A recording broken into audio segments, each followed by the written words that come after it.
I have two things that I need to say about this week's episode of The Mandalorian. Number one, for a very small reason, they needed to air this before The Rise of Skywalker. And number two, this is the third episode in a row where the baby has been either dropped or shaken.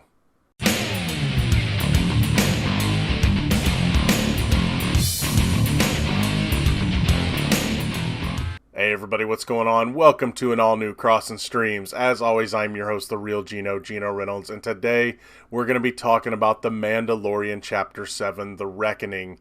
I will warn you, this is going to be a spoiler episode. That being said, one thing I won't spoil is the tiny reason, the tiny way that this episode links to The Rise of Skywalker, and being that you're supposed to see this before The Rise of Skywalker, I can't talk about it, even though I've already seen The Rise of Skywalker. By the way, my non-spoiler review is up right now on the channel. Where this episode starts off, the Mandalorian gets a call from his old boss saying, if you get this, you're still alive. Surprise, surprise. Carl Weathers is still alive too. He's like, surprise! He has a proposition for him. He tells him that things have gotten bad where he's at, and he needs the Mandalorian's help to take out what's left of the Imperial forces to kind of right the ship for the Bounty Hunters Guild. So the Mandalorian, knowing that this is probably going to be a trap, he decides to go get help, and here's where we start bringing in other characters that we've met. He first goes and gets Cara Dune, Gina Carano's character, and she hears that it's Imperials, and she's in. He needs someone to help with the baby because the Mandalorian is just now finally learning that you can't leave the child alone. So he goes to get some help with the baby, so he goes and picks up Quill, who is Nick Nolte's character. So now they have a nice little troop.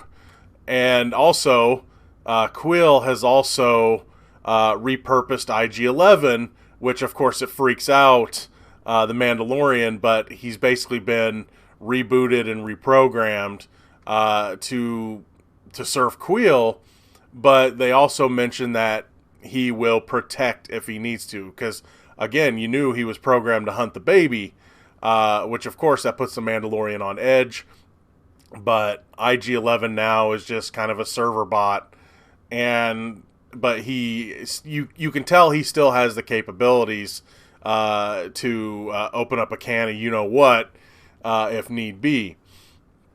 So they go to meet Carl Weathers, and of course it's a trap, but before we learn it's a trap for certain, something happens, and this is something I'm not going to talk about because this is where a little thing happens that also happens in The Rise of Skywalker.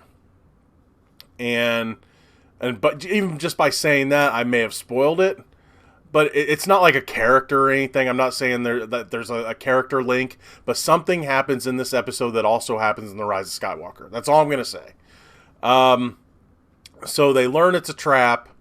But Carl Weathers, he has a change of heart. He said, look, we were going to betray you, but I have a change of heart. I'm going to help you.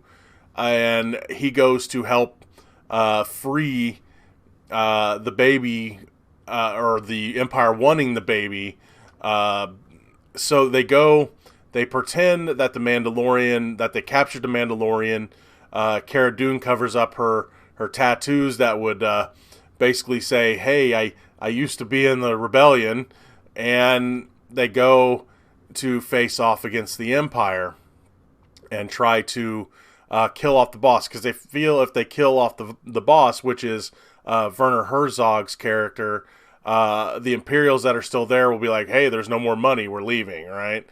But what they soon realize is that the Empire is a little stronger than they knew. Okay, this is where everything's starting to come together plot-wise for the baby, or the child, or Baby Yoda, or whatever you want to call him. They're starting to bring everything together. You're starting to learn that the Empire still has, even though the Emperor is gone, even though the Emperor is gone, the Empire still has some holds on some part of the galaxy. You got to remember this. We're in the Outer Rims right now, so they still have some power. You get to see one thing that really surprised me is, this didn't surprise me because I knew he was in the show, but Giancarlo Esposito's character finally shows up. And with him comes lots of stormtroopers, including Death Troopers from Rogue One. So we get to see the Death Troopers again, which of course make formidable foes for the Mandalorian and his crew.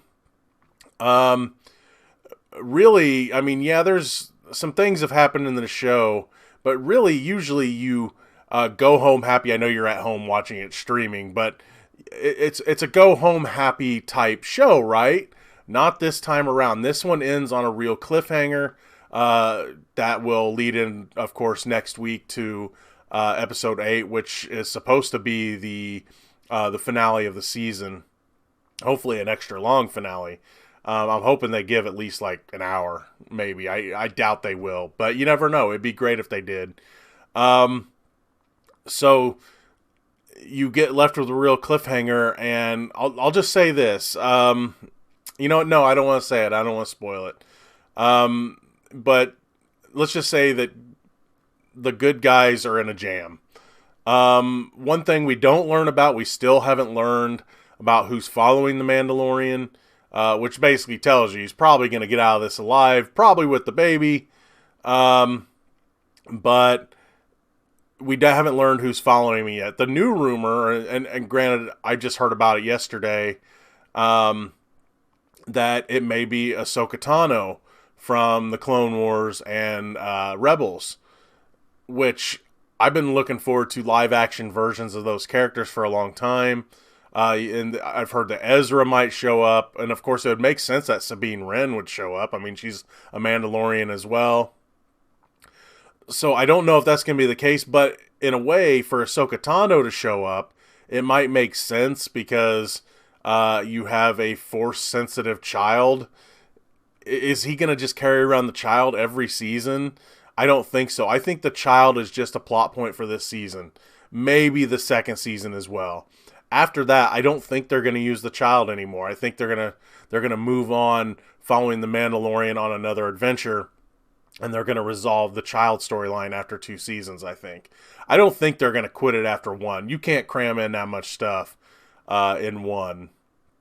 So yeah, we don't learn who's still following him. I still want it to be Cad Bane. If it's a bad guy, it's probably going to be Boba Fett. But if it's a good guy, if it's Ahsoka Tano, I'm cool with that too. Especially if this is a way to continue Rebels live action wise, continuing the story at the end of Rebels where Sabine Wren and Ahsoka Tano went out looking for Ezra. So I'd be cool with that if they were able to fit that in.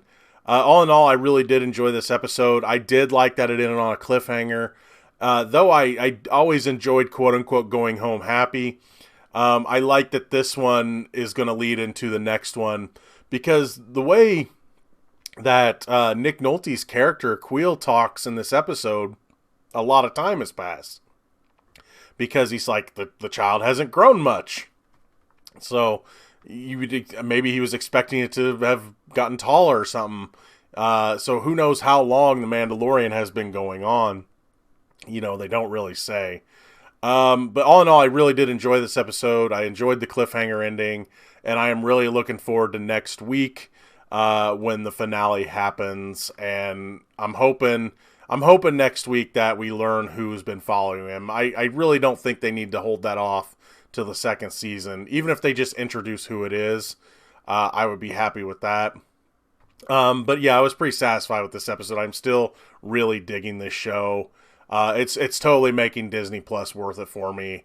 Hopefully the other stuff that Disney Plus offers later will will also do the same thing. That's going to be all for this edition of Crossin Streams. If you like what you've heard here, please subscribe to the Real Geno YouTube channel, like this video, and you have anything to say about The Mandalorian Chapter 7, The Reckoning, please feel free to leave a comment in the section below. Till next time, I'm your host, The Real Geno, Geno Reynolds, and this is The Way.